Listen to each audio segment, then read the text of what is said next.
ലോകത്തിലെ ഏറ്റവും ശക്തനായ വ്യക്തി ആരാണ് ഇന്ന് സംഘികളോട് ചോദിച്ചാൽ അത് നരേന്ദ്രമോദിയാണെന്ന് പറയും. ലോകത്തിലെ ഏറ്റവും വലിയ കരുത്തനായ നേതാവ് ആരാണെന്ന് ചോദിച്ചാൽ അത് നരേന്ദ്രമോദിയാണെന്ന് പറയും. ഇന്ത്യയിൽ ഇതുവരെ ഉണ്ടായിട്ടുള്ള ഏറ്റവും കരുത്തനായ നേതാവ് ആരാണ് എന്ന് ചോദിച്ചാൽ അതും നരേന്ദ്രമോദിയാണെന്ന് പറയും. ഇന്ത്യയിൽ ഇതുവരെ ഉണ്ടായിട്ടുള്ള ഏറ്റവും കരുത്തനായ പ്രധാനമന്ത്രിമാർ ഒന്നാമൻ ആരാണെന്ന് ചോദിച്ചാൽ അതും നരേന്ദ്രമോദിയാണെന്ന് പറയും. ഇന്ത്യയിൽ വികസനം വന്ന വർഷങ്ങൾ ഏതാണെന്ന് ചോദിച്ചാൽ 2014 മുതലാണ് ഇന്ത്യയിൽ വികസനം വന്നതെന്ന് അവർ പറയും.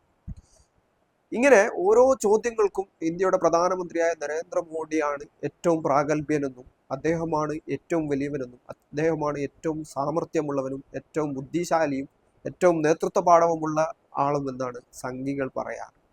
സംഘികൾ മാത്രമല്ല, പുറത്തുള്ള ആളുകളും പലപ്പോഴും പറയാറുണ്ട്. കാരണം എന്താണ്? അങ്ങനെ പറയേണ്ട വരും, അതാണ് അവസ്ഥ എന്നുള്ളത്. അത് വ്യക്തമാക്കുന്ന ഒരു വീഡിയോ ഞാൻ നിങ്ങൾക്ക് മുമ്പിൽ പരിചയപ്പെടുത്താം. ഈ വീഡിയോ കണ്ടതിന് ശേഷം നമുക്ക് ബാക്കി കാര്യങ്ങൾ എന്തുകൊണ്ടാണ് ഇങ്ങനെ എന്ന് പറയാം. एंड 5 में रैपिड फायर का ये अहम सवाल, पसंदीदा राजनेता कौन?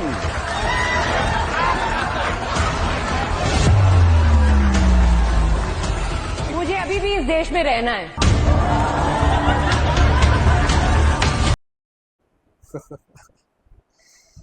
ശരിക്കും പറഞ്ഞാൽ ഞാൻ ഈ വീഡിയോ കണ്ട് ചിരിച്ചുപോയി. കാരണം ഇന്ത്യയിലെ ഈ മാധ്യമങ്ങളൊക്കെ, പ്രത്യേകിച്ചും ഈ ഹിന്ദി ബെൽറ്റിലുള്ള മാധ്യമങ്ങൾ, ഈ TV9 ഒക്കെ മോദി സ്തുതി പാഠകരാണ്. ഗോഡി മീഡിയ എന്നാണ് അറിയപ്പെടാറ്. സർക്കാരിനെ സൂചിപ്പിക്കുക, ഭരണകൂടത്തെ സൂചിപ്പിക്കുക, അവർക്ക് വേണ്ടി വാർത്തകൾ ഉണ്ടാക്കുക, അവരെ പൊക്കി പറയുന്ന കാര്യങ്ങൾ പറയുക, ബാക്കിയുള്ള അവർ ശത്രുവായിട്ട് കാണുന്ന ആളുകളെയും അവരുടെ എതിരാളികളായ രാഷ്ട്രീയക്കാരെയും ഒക്കെ അവർക്കെതിരായ വാർത്തകൾ ഉണ്ടാക്കുക, അതിന് വലിയ പ്രചരണം കൊടുക്കുക, അത് ജനങ്ങളുടെ ഇടയിൽ ഇങ്ങനെ വാരി വിതറുക, ഇതാണ് കാണുന്നുള്ളത്. അപ്പോൾ അവർ നടത്തിയ ഒരു പ്രോഗ്രാമിലാണ് 2 ഫോട്ടോ വെച്ചിട്ട് പ്രമുഖ സിനിമാ നടിയായ തപ്സി ബനു അറിയാം, നമുക്കറിയാം, തെലുങ്ക്, തമിഴ്, ഹിന്ദി തുടങ്ങിയ സർവ്വ സിനിമകളിലും അഭിനയിച്ച ഒരു വ്യക്തിയാണ്. അവരോട് രാഹുൽ ഗാന്ധിയുടെയും നരേന്ദ്രമോദിയുടെയും ഫോട്ടോ വെക്കുന്നു. എന്നിട്ട് ചോദിക്കുന്നു, ഇതിൽ ആരാണ് നിങ്ങൾക്ക് ഇഷ്ടമെന്ന് പറഞ്ഞാൽ നിങ്ങൾ ഇതിൽ ആരെ തിരഞ്ഞെടുക്കാൻ പറഞ്ഞാൽ, ഈ ഫോട്ടോയിൽ നിന്നും നിങ്ങൾ ഒരാളെ തിരഞ്ഞെടുക്കാൻ പറഞ്ഞാൽ ആരെ തിരഞ്ഞെടുക്കും, ആരെയാണ് ഇഷ്ടമെന്ന്. അവര് നേരെ പോയി നരേന്ദ്രമോദിയുടെ ഫോട്ടോ കണ്ട് കൈകൂപ്പുകയാണ്. ഇങ്ങനെ കൈകൂപ്പിക്കൊണ്ട് വരികയാണ്.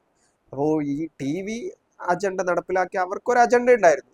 കാരണം എന്താണ്, അവർ നരേന്ദ്രമോദിയേക്കാൾ മുകളിൽ രാഹുൽ ഗാന്ധിനെ ഇവർ കാണിക്കേണ്ടതില്ല എന്നുള്ള ഒരു നിലപാടായിരിക്കാമല്ലോ അവരെ സംബന്ധിച്ചിടത്തോളം. ഏതായാലും അങ്ങനെ ഇവിടെ സംഭവിക്കുന്നു. അങ്ങനെ സംഭവിച്ച ഉടനെ അവർ ഈ കാര്യം ചെയ്തിട്ട് ഉടനെ തന്നെ മടങ്ങി വന്ന് കണ്ട് എല്ലാവർക്കും പബ്ലിക്കിന്റെ മുമ്പിൽ പറയുകയാണ്, എനിക്ക് ഈ രാജ്യത്ത് തുടർന്നും ജീവിക്കണമെന്ന്. അവർ നരേന്ദ്രമോദിയെ എന്തുകൊണ്ടാണോ കാണിച്ചത് എന്നുള്ളതിനുള്ള ഉത്തരമായിരുന്നു അവർ നൽകിയത്. എനിക്ക് ഈ രാജ്യത്ത് തുടർന്നും ജീവിക്കണമെന്നുള്ളത്.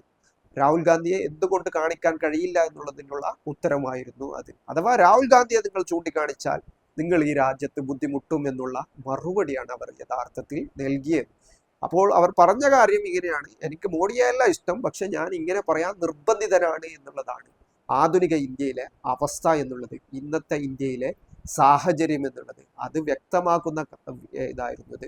തപ്സി ബാനു ഏറ്റവും വലിയ ഒരു ഫാസിസ്റ്റ് വിരുദ്ധത ഇവിടെ കാണിച്ചു എന്ന് പറയാം, അല്ലെങ്കിൽ മോഡി ഒരു ഫാസിസ്റ്റ് ആണെന്ന് പറയാണ്ട് പറഞ്ഞു എന്ന് വേണമെങ്കിൽ പറയാം. അങ്ങനെയൊക്കെയാണ് ഇതിനെ സോഷ്യൽ മീഡിയ കൊണ്ടാടുന്നുള്ളത്.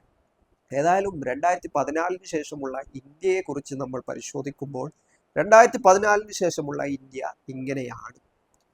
നമ്മൾ ഭരണകൂടത്തെ, സർക്കാരിനെ സുഖിപ്പിക്കുന്നത് പറയണം, നരേന്ദ്രമോദിയെ പറ്റി പുകഴ്ത്തി പറയണം, ഇവിടെ സർക്കാരിന്റെ ഭരണതലത്തിലുള്ള ആളുകളെയൊക്കെ പറ്റി പുകഴ്ത്തിയും ഇതൊക്കെ പറയണം. പ്രതിപക്ഷം പറയുന്ന കാര്യങ്ങൾ നമ്മൾ സ്വീകരിക്കാൻ പാടില്ല. നമ്മൾ മുസ്ലിം വിരുദ്ധമായ കണ്ടന്റുകൾ ഇവിടെ ഉണ്ടാക്കിക്കൊണ്ടിരിക്കണം. അതിന് കാശ്മീർ ഫയൽസിനും കേരള ഫയൽസിനും ഇപ്പോൾ എന്താണ് വരാൻ പോകുന്നത്, കേരള ഫയൽസ് 2, ബംഗാൾ ഫയൽസ് ഒക്കെ വരാൻ പോകുന്നുണ്ട്. അതിനൊക്കെ വലിയ പ്രൊപഗണ്ടകൾക്കൊക്കെ വലിയ സ്വീകാര്യത കിട്ടുന്ന ഒരു കാലഘട്ടത്തിലാണ് നമ്മൾ ജീവിക്കുന്നത്. മുസ്ലിം വിരുദ്ധത പറഞ്ഞാൽ, ഇസ്ലാമിക വിരുദ്ധതയൊക്കെ പറഞ്ഞാൽ വലിയ കയ്യടി നിങ്ങൾക്ക് കിട്ടും. അവരൊക്കെതിരെ ജയ് ശ്രീറാം മുഴക്കിയാൽ നിങ്ങൾ ഹീറോയാണ്. അവരെ ഇത് നാട്ടിൽ നിന്ന് ആട്ടിപ്പായിക്കുമെന്ന് പറഞ്ഞാൽ നിങ്ങൾ ഹീറോ ആയിരിക്കും. അവരെ കുറിച്ച് മോശം പറഞ്ഞാൽ നിങ്ങൾക്കുള്ള സ്വീകാര്യത വർദ്ധിപ്പിക്കും. മോഡിയെ പറ്റി നിങ്ങൾ നല്ലത് പറഞ്ഞാൽ, മോഡിയെ പൊക്കി പറഞ്ഞാൽ, മോഡി ലോകത്തിലെ ഏറ്റവും വലിയ വ്യക്തിയാണെന്ന് പറഞ്ഞാൽ നിങ്ങൾക്കുള്ള സ്വീകാര്യത കിട്ടും. പകരം നിങ്ങൾ എപ്സ്റ്റീൻ ഫയലിൽ മോഡിയുടെ പേരുണ്ടെന്ന് പറഞ്ഞാൽ നിങ്ങൾ ആക്രമിക്കപ്പെട്ടേക്കാം, അല്ലെങ്കിൽ നിങ്ങൾ ചോദ്യം ചെയ്യപ്പെട്ടേക്കാം, അല്ലെങ്കിൽ പ്രധാനമന്ത്രിയും അഡാനിയും തമ്മിലുള്ള ബന്ധങ്ങൾ മൂലം ഈ രാജ്യത്ത് സാമ്പത്തികമായ പ്രതിസന്ധികൾ ഉടലെടുക്കുകയും കോർപ്പറേറ്റുകൾ വളരുകയും ഒക്കെ ചെയ്യുന്നുണ്ട് എന്ന് പറഞ്ഞാൽ ചിലപ്പോൾ നിങ്ങളുടെ അവസ്ഥ എന്താവുമെന്ന് പറയാൻ കഴിയില്ല. ആ ഒരു സൂചനയാണ് തപ്സി ബനു ഈ വീഡിയോയിലൂടെ, ഈ ഒരു കാര്യത്തിലൂടെ ചെയ്തിരിക്കുന്നത്. അഥവാ ഈ രാജ്യം ഒരു ഫാസിസത്തിന്റെ കയ്യിൽ അമർന്നിരിക്കുകയാണ് എന്നുള്ളതാണ് അവർ പറയാതെ പറയുന്നത്.